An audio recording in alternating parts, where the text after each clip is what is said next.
নমস্কার বন্ধুরা, আমার নাম রণজিৎ বিশ্বাস। আপনারা দেখছেন আমার চ্যানেল রণজিৎ বিশ্বাস। আর আজকে আমি একটু অন্য রকমের ভিডিও আপনাদের সামনে নিয়ে উপস্থিত হয়েছি। আজকে আমি যেটা পড়াবো সেটা খুব একটা ইন্টারেস্টিং ভিডিও হতে চলেছে। কেন কি, যারা নাকি ড্রয়িং ভালো করেন, পেন্সিল ড্রয়িং করছেন, তারপরে বুঝতে পারছেন না যে ওয়াটার কালার করবেন নাকি প্যাস্টেল কালার করবেন, কোনটা করা আগে উচিত, তাই না? নিশ্চয়ই আমার মতন আপনারাও ভাবছেন। হ্যাঁ, আমি যখন শুরুতে ড্রয়িং শিখি, যখন আমার টিচার ছিল না ধরুন, তখন আমিও এই কনফিউজে ছিলাম যে ড্রয়িং করার পর কোনটা করবো, ওয়াটার কালার করবো নাকি প্যাস্টেল কালার করবো।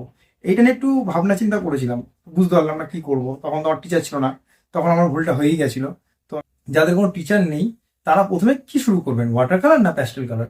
তো এই বিষয় নিয়ে পুরো ভিডিওটা আছে, এবং আমি প্র্যাকটিক্যালটাও দেখিয়ে দেবো যে প্যাস্টেল কেন করবেন বা ওয়াটার কালার কেন করবেন, বা যেটাই প্রথমে শুরু করবেন কেন শুরু করবেন, তাই না? নিশ্চয়ই তো কোনো কারণ আছে যার জন্য কোন পার্টটা আগে শুরু করতে হয়, প্যাস্টেল না ওয়াটার কালার। এই কোশ্চেনটা সবার কাছে। তাহলে চলুন ভিডিওটা স্টার্ট করা যাক। আর ছোট্ট একটা রিকোয়েস্ট, আমার চ্যানেলে নতুন থাকলে প্লিজ চ্যানেলটা সাবস্ক্রাইব করুন, কমেন্ট করে জান ভিডিওটা কেমন লাগলো, আর অতি অবশ্যই লাইক দেবেন। তাহলে বাদ বাকি কতগুলো ভিডিওতেই বলবো। তাহলে চলুন ভিডিওটা শুরু করা যাক। সবার প্রথমে আমরা পেন্সিলে ড্রয়িং করে নেবো, তারপরে কিন্তু প্যাস্টেল কালারটা শুরু করব। দেখুন আমি ড্রয়িংটা করছি কীভাবে, আগে ড্রয়িংটা করে নিচ্ছি, তারপরে কিন্তু প্যাস্টেল কালার আমি শুরু করব, ঠিক আছে? দুদিকে আমি ড্রয়িং করেছি, বাঁ দিকে যেটা ড্রয়িং করেছি সেটা কিন্তু প্যাস্টেল করব, আর ডান দিকে যে ড্রয়িংটা করলাম সেটা কিন্তু আমি ওয়াটার কালার করব, ঠিক আছে? তো প্রথমে বাঁ দিকটা আমি কালার করে দেখাচ্ছি। দেখুন প্যাস্টেল কালার করলে কি সুবিধা সেটা আমি বলে দিচ্ছি, আর অসুবিধাটা কি সেটাও বলে দিচ্ছি। অসুবিধা তো আছেই, মানে খুব, দেখুন সব কালারে ভালো খারাপ আছে, তাই না? তো এটারও ভালো আর খারাপ আছে। আর যেটা আমি ভিডিওতে বলেছিলাম কোনটা আগে শুরু করবেন, এইখানে এইটাই আমি প্রথমে বলবো বা শেখাবো। আমরা যদি ড্রয়িং প্রথমে করি, তারপরেই কিন্তু আমাদের প্যাস্টেল কালারটা শিখতে হবে, মানে প্যাস্টেল কালার দিয়ে আমাদের শুরু করতে হবে ড্রয়িং করার পরের স্টেপটা, ঠিক আছে? আমরা কিন্তু ওয়াটার কালার ডাইরেক্ট করব না, যেই ভুলটা আমি করেছিলাম। ওয়াটার কালার করবেন যখন, ফার্স্টে যদি মানে ড্রয়িংয়ের পরে যদি ফার্স্টে ওয়াটার কালার করেন না, তাহলে কিন্তু বুঝতে পারবেন না যে কোন কালারটার সঙ্গে কী কালার দিলে মিক্স হবে, কী কালার দিলে কালার ডার্ক লাইটটা হবে, এগুলো কিন্তু কিছুই বুঝতে পারবেন না।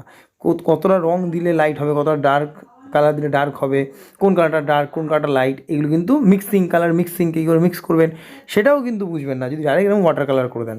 যদি আপনি পেন্সিল ড্রয়িংয়ের পর প্যাস্টেল কালার এইভাবে প্র্যাকটিস করেন, কীভাবে প্র্যাকটিসটা করছি দেখুন, ডার্ক লাইট দিয়ে কালারগুলো আমি ডার্ক, যেখানে ডার্ক দরকার সেখানে ডার্ক, যেখানে লাইট দরকার সেখানে লাইট, এই প্র্যাকটিসগুলো যদি করেন, তারপরে যদি ওয়াটার কালারটা করেন, তাহলে কিন্তু আপনার কালার করতেও অসুবিধা হবে না, কালার চিনতেও অসুবিধা হবে না, ইভেন টোন দিতেও অসুবিধা হবে না, ঠিক আছে? এইটা একটা বিষয়। আর দ্বিতীয় বিষয়, যে প্যাস্টেল কালার করলে কী অসুবিধা, প্যাস্টেল কালার যে করলে অসুবিধা যেটা হচ্ছে, আপনি ওয়াটার কালারের মতন প্রচুর টোন দিতে পারবেন না, বুঝেছেন? প্রচুর টোন আপনি ওয়াটার কালারের মতন দিতে পারবেন না। যত বেশি আপনি টোন দিতে যাবেন, মানে কালারের উপর কালার দিতে যাবেন, সেই কালার কিন্তু আসবে না, ঠিক আছে? সেই কালারটা কিন্তু হবে না। এইটুখানি অসুবিধা, আর তেমন কোনো অসুবিধা প্যাস্টেল কালারে হয় না, ঠিক আছে? আর প্যাস্টেল কালারে অনেক ভালো ভালো রিয়েলিস্টিক কাজও করা যায়। যদি আপনি প্যাস্টেল কালারটা ভালোভাবে শেখেন না, তাহলে খুব ভালোভাবে রিয়েলিস্টিক কাজও করতে পারবেন। এটা আমি পরবর্তী সময় আপনাদের করে দেখাবো প্যাস্টেলে যে রিয়েলিস্টিক কাজ আপনারা কীভাবে করবেন, ঠিক আছে? এর জন্য আমার চ্যানেলটা সাবস্ক্রাইব করে রাখতে হবে, তাহলেই কিন্তু সব দেখতে পারবেন। আর লাইক তো অবশ্যই করতে হবে। আর একটা কথা বলে দিলাম, প্যাস্টেলে আপনি সিনারিও করতে পারেন, প্যাস্টেলে কিন্তু আপনি সেখান থেকে কালার করতে পারেন, কিন্তু একটা জিনিস মাথায় রাখবেন, আপনি যখন কাজটা করবেন প্যাস্টেল, তখন পারলে একটা ছোট্ট, মানে আপনার যে হাতটা বসছে দেখবেন, তখন না আপনার হাতে যে তালুতে যে রঙটা লাগবে সেটা কিন্তু পুরো পেপারে রঙ লেগে যাবে। এই জন্য আমি করিনি, আপনাদের এটা করবেন, যখন প্যাস্টেল করবেন না, তার নিচে একটা কাগজ পেতে নেবেন বা পেপার পেতে নেবেন, তারপরে কিন্তু পেপারের উপরে হাতটা রেখে রঙটা করবেন। তাহলে কী হবে, আপনার হাতের তালু বা কোনো জায়গায় রঙটা লাগবেও না, আর আপনার ছবিটা খারাপ হবে না, ঠিক আছে? এই জিনিসগুলো মাথায় রাখবেন। এইটা হলো প্যাস্টেল কিন্তু মানে যখনই ড্রয়িং শিখবেন, ড্রয়িং করা হয়ে যাবে, তারপরেই কিন্তু প্যাস্টেলটা আগে শিখবেন, ডাইরেক্ট কিন্তু ওয়াটার কালার করবেন না। আবার বলে দিচ্ছি, প্যাস্টেলটা আগে করবেন, প্যাস্টেলটা ভালোভাবে প্র্যাকটিস করেই, যতক্ষণ না ভালোভাবে কালার শিখছেন, কালার বুঝছেন, ততদিন কিন্তু প্যাস্টেল কালারটা প্র্যাকটিস করুন, তারপরেই ওয়াটার কালারটা প্র্যাকটিস করবেন, ঠিক আছে? মন দিয়ে দেখুন কীভাবে প্যাস্টেলটা আমি করছি। আশা করি সবটাই বুঝতে পেরেছেন কালার আমি কীভাবে দিয়েছি। প্রথমে আমি এখানে যেমন যে কালারগুলো ইউজ করেছি, এখানে পুশন ব্লু ইউজ করেছি, ভিডিয়ান গ্রিন ইউজ করেছি, লাইট গ্রিন ইউজ করেছি, আর এখানে গম্বুজ ইয়েলো বলতে আমরা গোল্ডেন ইয়েলো বা একটা ইয়েলো আপনি ইউজ করতে পারেন। আমি আবার বলে দিচ্ছি কালারগুলো কী কী কালার ব্যবহার করেছি। আমি ব্যবহার করেছি ভিডিয়ান গ্রিন, পুশন ব্লু, লাইট গ্রিন আর হচ্ছে ইয়েলো। এই কালারগুলো কিন্তু পুরো এই কাজটা আমি ব্যবহার করেছি। আশা করি পুরো ছবিটা কীভাবে প্যাস্টেলে করেছি প্র্যাকটিস করবেন, চেষ্টা করবেন, আর বুঝেও গেছেন যে কীভাবে করছি আমি জিনিসটা পুরো। তাহলে বুঝেছেন যে প্রথমে কেন প্যাস্টেল করতে হবে? তাহলে প্যাস্টেলটা সর্বপ্রথম প্র্যাকটিস করুন ভালো করে, তারপরেই কিন্তু ওয়াটার কালারটা হাত দেবেন, ঠিক আছে? এইটা হয়ে গেল প্যাস্টেলটা তাহলে দেখে নিলেন কীভাবে করলাম। আমি এখানে প্রথমে বড় সেট দিয়ে কালারটা করেছি। আপনারা চাইলেন 12খানা কালারের বা 12টা কি 14টা কালারের একটা ছোটো সেট হয়, ওটা দিয়ে শুরু করতে পারেন। আপনাকে এই বড় সেট দিয়ে করতে হবে এর কোনো মানে নেই। আমার কাছে ছোটো সেটটা নেই, তাই আমি বড় সেটটা দিয়েই করেছি।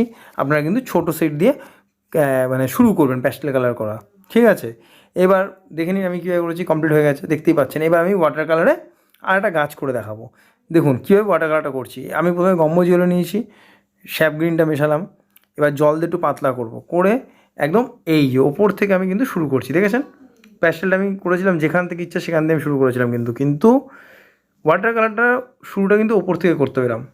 তারপর আস্তে আস্তে নিচের দিকে আমি ওপরে লাইট করেছি, দেখুন লাইট থেকে আমি ডার্কে নামবো কিন্তু। তারপরে এইটা পুরো কমপ্লিট হবে ফার্স্ট টোন, তারপরে সেকেন্ড টোন একটা টোন দেবো, থার্ড টোন একটা টোন দেবো। প্যাস্টেলের ক্ষেত্রে আমি কী করেছিলাম, প্যাস্টেলের ক্ষেত্রে আমি যেখান সেখান দিয়ে রঙটা শুরু করেছি, যেমন করে রঙটা দিয়েছি।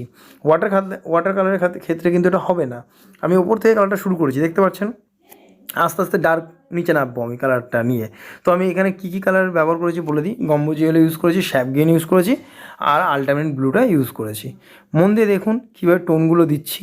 এইবার তাহলেই বুঝে যাবেন যে এই দুটোর কী ডিফারেন্স, ঠিক আছে?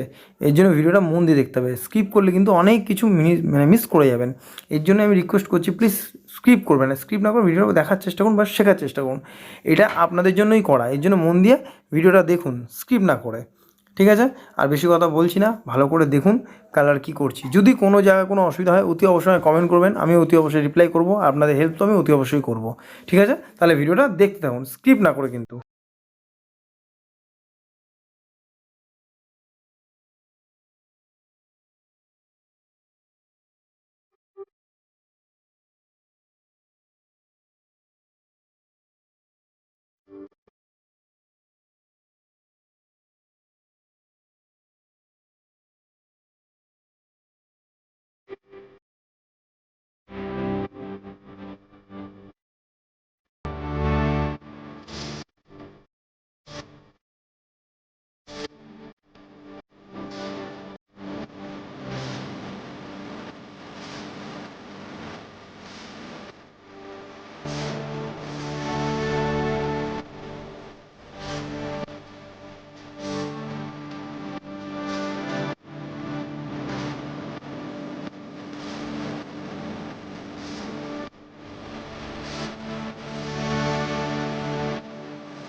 অসংখ্য ধন্যবাদ ভিডিওটা পুরো এত ধৈর্য সহকারে দেখার জন্য।